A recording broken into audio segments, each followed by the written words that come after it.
In honor of Rocky Mountain Race Week 2.0 starting here on Sunday, we thought we'd do a little flashback to 1.0.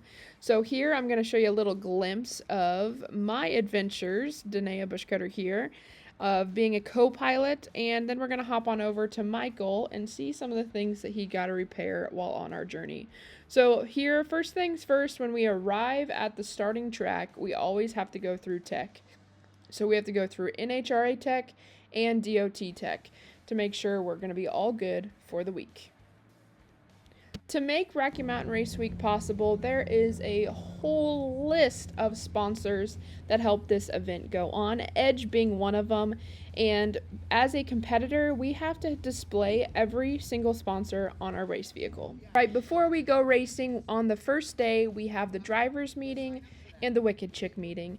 I wanted to solely put a little spotlight on the Wicked Chick meeting because this is an incredible group of women. So all of us female racers, we get together that first day, kind of, get to know one another, and there's a sole group of awards that's actually given out to all of us ladies that are competing. So if you're a female scared to race, this event is incredible. We have open arms to all the ladies that want to come and race, and this is all in honor of Chad and Cody's late wives. Now, if you couldn't get in on the fun, or you don't own a race car, anything of that nature, it's totally okay. If you live in the general vicinity of where this event takes place, I highly encourage you to come and check it out. This is how I got my start in Rocky Mountain Race Week. They were in Great Bend, Kansas. I headed on over to one of the days, and I quickly fell in love with Rocky Mountain Race Week. It is a thrash and a true test of all these vehicles that are in this race, because it's hard, y'all. It is so hard, but it is so rewarding and so fun, and you create so many memories along the way. So here's a little glimpse of the first day of Rocky Mountain Race Week. So you can see there we were working on the carburetor, and now it's time for racing. So we were in the naturally aspirated big block category for 1.0, as you can see with our 1965 Cutlass. And I was not the driver, so I was in charge of content, as you can see here. So enjoy some of the content. You'll see some of my friends I included in this as well. So when it comes down to racing, we are given about 4 to 5 passes at each track. Totally depends on how many people break at the line and how much track cleanup they have to do, and how hot it is. This week at 1.0 was brutally hot, so a lot of people didn't even run in the first half of our time frame. All right, getting ready to begin day 2. We are all filled up back at the track because that's where we have to start. We've got a long drive day ahead of us. We've got like 6 pages worth of directions that we have to follow, and most of it is on Route 66, which is gonna be awesome. So in that last clip, you heard me say we had 6 pages worth of directions we had to follow. We can't just put up, look up the next track in Google Maps and call it a day. We have to follow the route that they picked out to a T. If we don't, we get disqualified from the rest of the week. So we don't go on any major highways unless we absolutely have to. And we have these things called checkpoints. So there's 3 or 4, it really depends on how long the drive is. And they can be anywhere from an attraction to a business to all kinds of things. Or even we had some sponsors that were on the route to the tracks. So here is checkpoint number 1.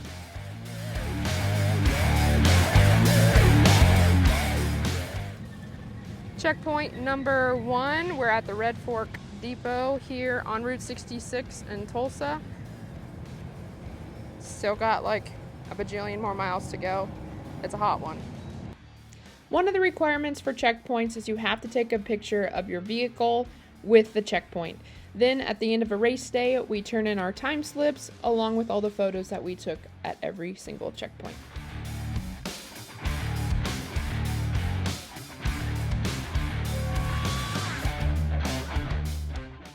All right, checkpoint number 2, we've got the Chrysler Plymouth dealership here in Bristow, Oklahoma. Years previously, Rocky Mountain Race Week had went through this little town before, and if you saw that big burnout mark on the street, that was at the local fire station who was encouraging burnouts. It's so cool to see the excitement that these towns have for us coming through. We bring over 350 cars plus through all those little towns, and I know all of them thoroughly enjoy when we come through. When it came through my neck of the woods a couple years ago when we were at Great Bend and going to Kearney, one of the local gas stations that we knew was absolutely thrilled that the racers were coming through. They made more on fuel in that one singular day than they mostly do in an entire month. So it's so cool the impact that we can make as all of us go through all of these places. All right, another one of the rules for Rocky Mountain Race Week is you cannot trailer your vehicles. After the first car breaks the beams on day one, you are no longer allowed to trailer your vehicle. You can trailer your vehicle to the first track and home after the last day, but in between you are not allowed to do it unless you break and you eliminate yourself from the rest of the week. So with that, you also have to have all of the tools and all of that you might need either in your vehicle or on a small trailer that we're also limited in size as well.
We are here at checkpoint number 3, I believe, at Force Performance. They are actually a sponsor of Rocky Mountain Race Week.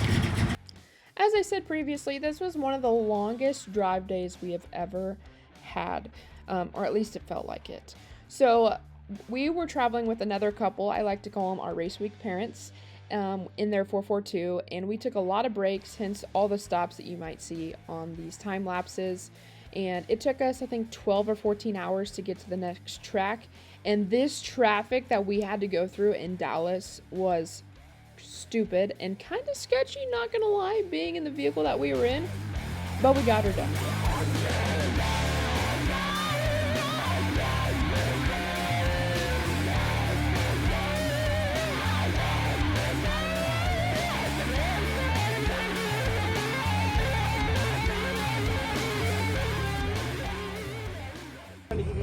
Notice as possible as like turning on the All right, checkpoint number, I think 4.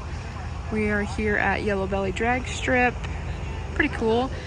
Too bad we can't actually see the track. We're getting here pretty late. But you can go look it up on YouTube if you're curious what it looks like. This track has a lot of history. But getting here was absolutely crazy, So once we hit that last checkpoint the night before, I did not care about time-lapsing to our hotel. So, as you can see, we're leaving our hotel, made a quick stop, had some amazing barbecue, and then we were headed to Texas Motorplex for day 2 of racing, or day 3 of Rocky Mountain Race Week. But first, we had to make a Walmart run, get some Gatorade, water, snacks, fill up on ice, and hit the track for another hot hot day.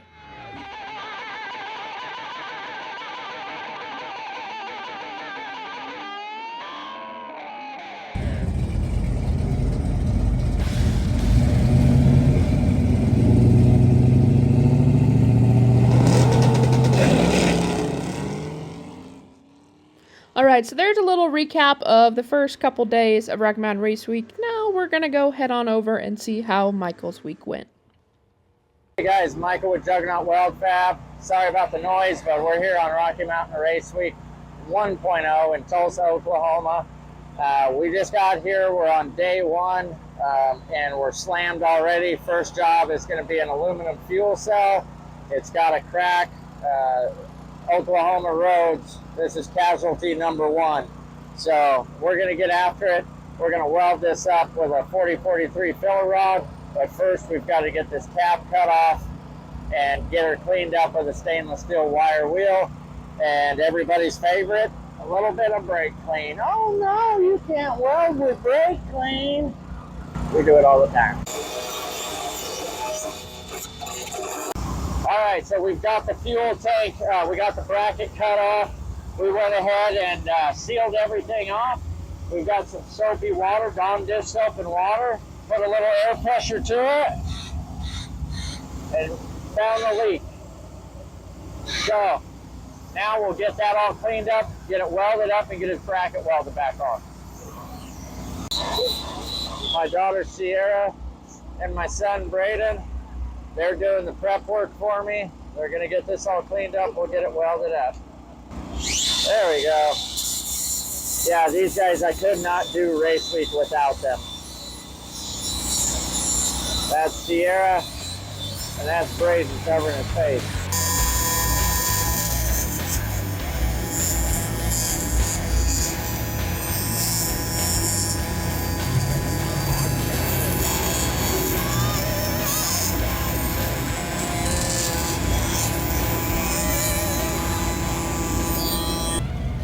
Rocky Mountain Race Week Day 4. We're going to fix up some bumper brackets on this super clean Chevy right here.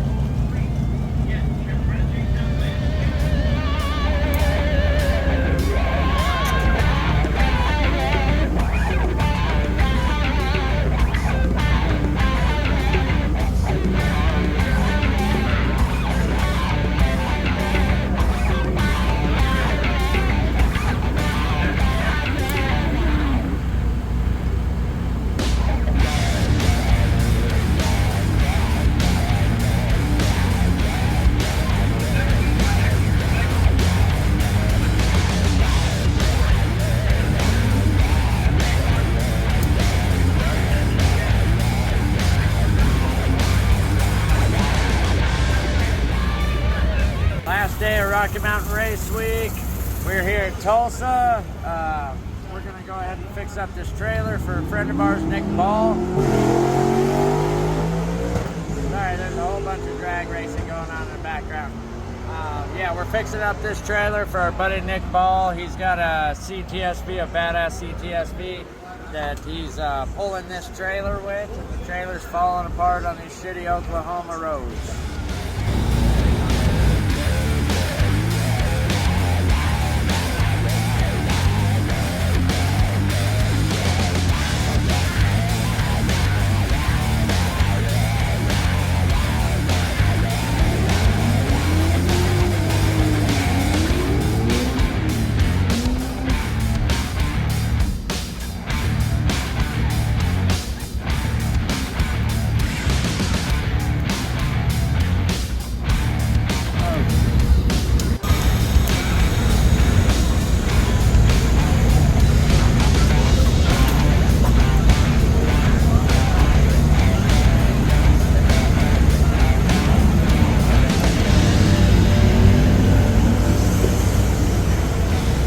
Hey guys, it's Michael with Juggernaut Weld Fab. We're out here. It's race day number 2 on Rocky Mountain Race Week. It's actually our 3rd day. Yesterday was a drive day. It's hot as hell out here in Texas Motorplex already. We're out here. We got our EDGE Welding products. You guys can come check us out. Got our limited edition Rocky Mountain Race Week starter sets, come visit us out here. We get you taken care of. All right, another incredible thing with Rocky Mountain Race Week, if you can't attend, you can head on over to YouTube, go look up Bang Shift Video. Chad does an incredible job with the live stream that you do not have to pay for. So you don't have to miss out on the fun, and it doesn't cost you anything. So be sure to check out all the racers that'll be there this year. And if you want to check out more about Rocky Mountain Race Week, head on over to Rocky Mountain Race Week's website. It has both of the events. I will tell you, next year's event is going to be huge. They're combining both those events into one for what they're calling Mega Week. If you want to go check out what days they'll be at the track this year, you can see the schedule. Just head on over to their website and check out Rocky Mountain Race Week. And thank you to Matt and June for putting on one of the most incredible events that has made a huge impact in my racing career.